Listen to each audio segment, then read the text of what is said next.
waiting for the new CEO to deal with in regards to reviving our markets and inject some power into it. And talking of power, Kenya Power has surpassed its connectivity target for the half-year period to December 2023 by 13.87%. This according to CEO KPLC Joseph Siro during the release of their Q2 performance report. Now, Nyakundi Calvin spoke to the CEO at the event, and he started by asking him on the grid connectivity and new customer connections in the rural areas within Kenya, and this is what he had to say. I see a situation where once you make an application for power, unless it's really a bit distant from where the network is, we'll be able to do it within the shortest time possible. Another issue is also getting these materials. Again, for a very long period of time, we didn't have materials to do anything. And that really is what slowed down things in terms of dealing with the maintenance, in terms of even restoring services for some of the users who possibly may have lost their transformers and all that. But talking today and looking at this last quarter, we are really closing in. We are closing in on all these matters, and the only thing that remains for us now is to address the other constraints. As these materials come in, then of course we'll have accelerated addressing of the challenges, accelerated addressing of the constraints, and also an accelerated connection for the applicants who make the applications. And again, one of the things that I did mention is the fact that going forward, we are really focusing on smart meters.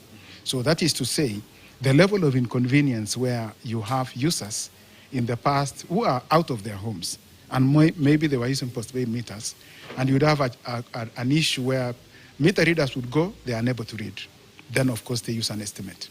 1 month, 2 months, 3 months, 4 months, 5 months. By the time they finally manage to read, they then realize that the estimates which they had been using by virtue of that lack of access is actually quite substantial.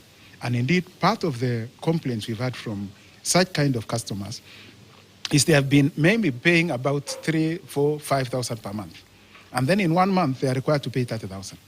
For people who usually in a week, you find that there's load shedding maybe on Mondays, on Tuesdays, on like one day of the week, there's load shedding.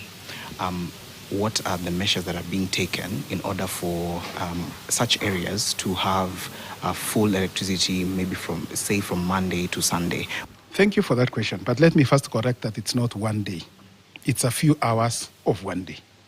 Because the rest, when you look at load management, and like I mentioned before, which affects mainly those areas which have constrained in transmission capacity. I'm talking about parts of Bomet, Gilgoris, going to Nyamira, going to Kisii, going to Migori, Omabay, which have really suffered by virtue of some projects which were meant to have been completed. I think the public should really know that this was not by design. There were projects which were meant to have been completed 5 years ago. But due to challenges by the contractors, some of them were never completed.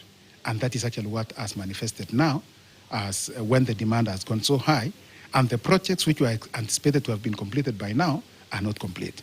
But yes, we do, due to that constraint, like in fact I think the CS did mention even recently, a decision was made not to overload those lines, because one of the things that did happen, which resulted in one of the national blackouts, was the ambitious attempt of the controllers to minimize that load management by trying to push as much power as possible to pass through those links. I'm talking about Kisumu Moroni and Moroni Chemasik.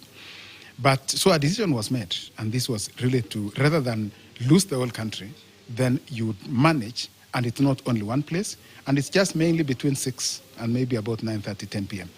And it only affects one area possibly today, and it doesn't affect them again the rest of the week. But there are days again where we don't even do any load management, and there's no load shedding. But yes, it's just a few hours. But now coming back, having clarified that it's not a whole day, it's just some hours. Because at times, I listen on the TV and somebody says they have been off for 3 days. Maybe they just meant between 6 and 9, they were off, but it may not be continuous 3 days. But yes, there are a number of interventions. I alluded to them. One of them, there's something we are doing in Lesos, and we want to terminate one of the circuits that comes from Olkaria. And in so doing, then we define, power serves best when the distance is the shortest. Kisumu is well adequately supported. One, the source of power comes from Sondu. The power from Sondu comes to Mamboleo. There is also some resources from Lesos, which comes to Kisumu. And then there is the line now from Olkaria coming all the way to Kisumu. So Kisumu is addressed.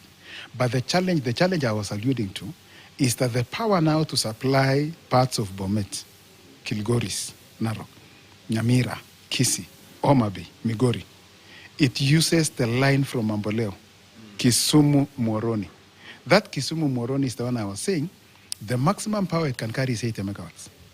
Whereas for you to supply all those counties I've listed, that is Narok, Bomet, and all those counties, you need to be moving about 150 megawatts.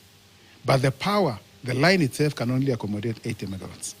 So that is to say, you almost need to double the load for you to be able to fulfill.